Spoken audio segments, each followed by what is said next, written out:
السلام عليكم ورحمة الله تعالى وبركاته. إذن تلاميذي الأعزاء، في الحصة الماضية تكلمنا عن الحد l'érosion بأنواعه l'érosion chimique et l'érosion mécanique، الحد الكيميائي والحد الميكانيكي. Et on a constaté que après l'action de l'érosion chimique et mécanique sur les paysages naturels, que ce soit calcaire ou bien argileux, il provoque des modifications sur ces paysages. Qu'est-ce qu'il provoque aussi? Il provoque la formation des éléments détritiques. يؤدي هذا الحد إلى تغير في المنظر الطبيعي سواء الطيني أو الكلسي، وكذلك يؤدي إلى تشكل ما يسمى ب les éléments détritiques. Alors, ces éléments détritiques, on a déjà défini c'est quoi les éléments détritiques, comme le sable, les grains d'argile et aussi les blocs, les galets, etc. On a posé la question la dernière fois, quel est le devenu de ces éléments détritiques. Alors, après la formation des éléments détritiques, ils vont se transporter. Donc, la deuxième étape dans ce chapitre, c'est le phénomène de transport. Alors, le transport des produits de l'érosion. Premièrement, quels sont les agents de transport? Alors, le premier agent, c'est l'eau. Alors, le rôle de l'eau et le vent. Alors, le deuxième agent, ou bien le deuxième facteur de transport de ces éléments, c'est le vent. Dans le transport des produits de l'érosion. Alors, observez avec moi cette image-là. Qu'est-ce qu'on observe dans cette image-là? On a une rivière en période de crue. نهر أواد في فترة الفيضانات. On observe que la couleur de l'eau, il est comment? Il est marron. Pourquoi? Parce que l'eau, il est riche en argile. Il transporte les grains d'argile. Deviennent ces grains-là, ou bien deviennent ces particules d'argile. Ils proviennent de les éléments bien de l'érosion. Très bien. Et aussi, il transporte le sable et tous les types des éléments détritiques. Alors, les eaux de pluie transportent les éléments détritiques solubles issus de l'érosion, que ce soit chimique ou bien mécanique, jusqu'à d'autres rivières qui poursuivent leur transport jusqu'à les milieux de dépôts. Très bien. Donc, qu'est-ce qu'on déduit d'après cette image-là? Que l'eau est un agent de transport des éléments détritiques. Très bien.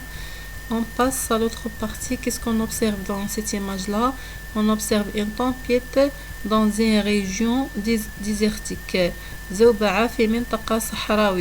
Alors, ça, c'est le vent qui transporte le sable. Alors, ici, les éléments détritiques sont transportés par quel facteur? C'est le facteur du vent.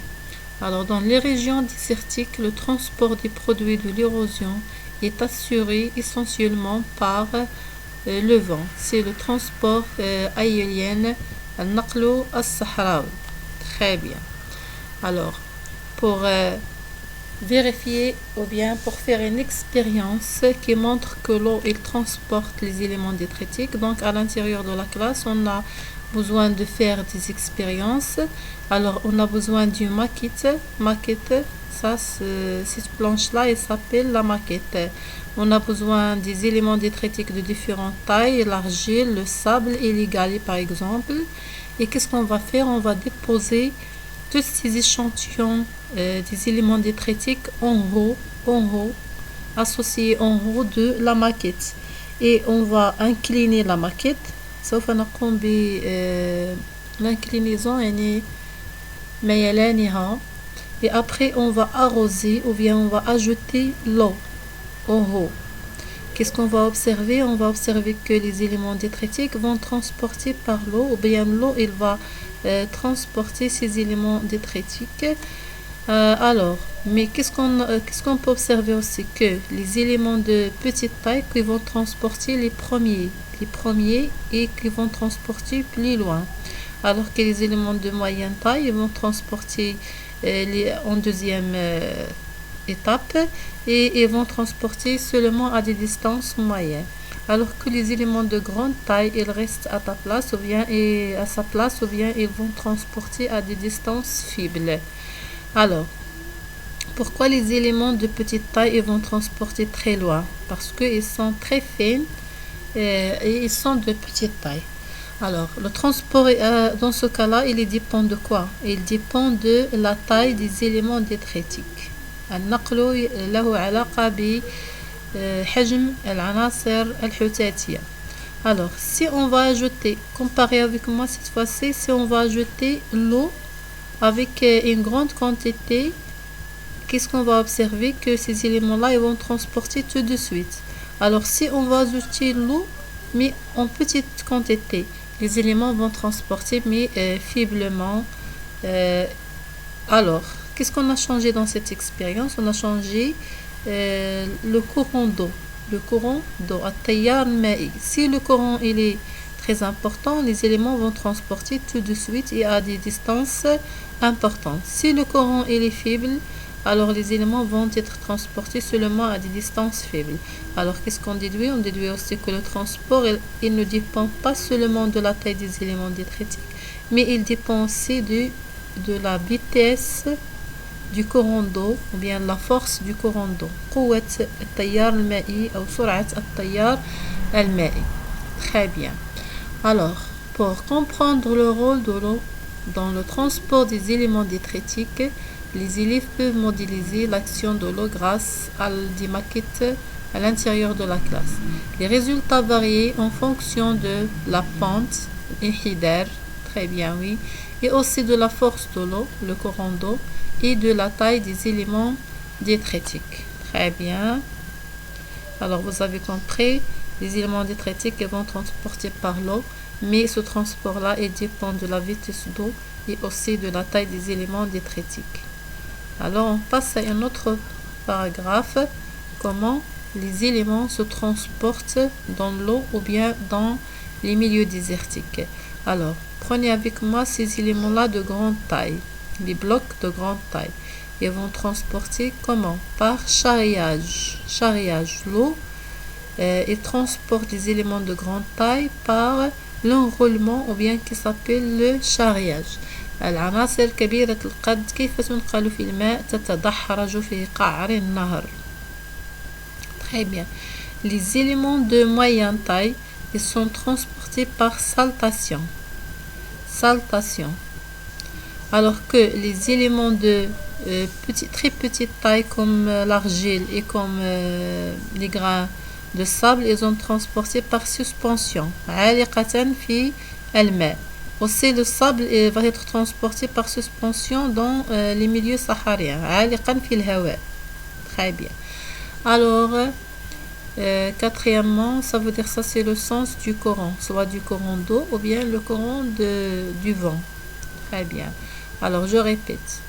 Par exemple, dans les rivières, les éléments de grande taille ils se transportent par charriage, تدحرج, ou bien l'enroulement.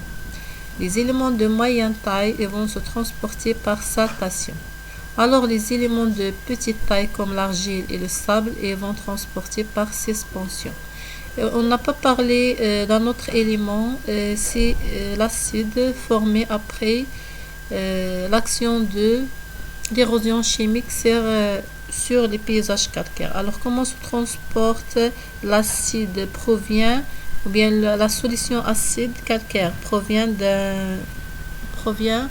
d'un paysage calcaire et se transporte soluble dans l'eau. كيف ينقل المحلول الكلسي الدائب الناتج عن الحث الكيميائي ينقل دائبا في الماء. Très bien.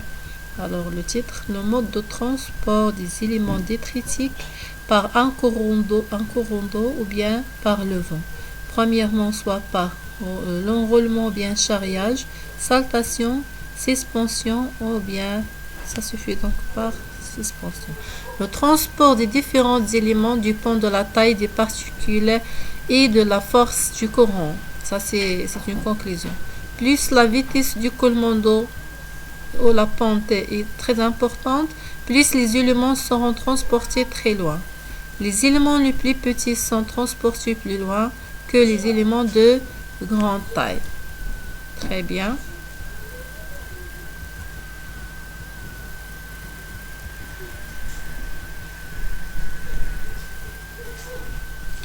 Alors, on a parlé ici de transport. Deuxièmement, toujours dans le sens de cette partie-là, le transport, les éléments transportés témoignent les conditions de leur transport. Alors, comment on peut déduire quelles sont les conditions de transport à partir de l'étude des éléments transportés ou bien à partir des éléments diététiques. Merci donc à la vidéo prochaine, Inch'Allah.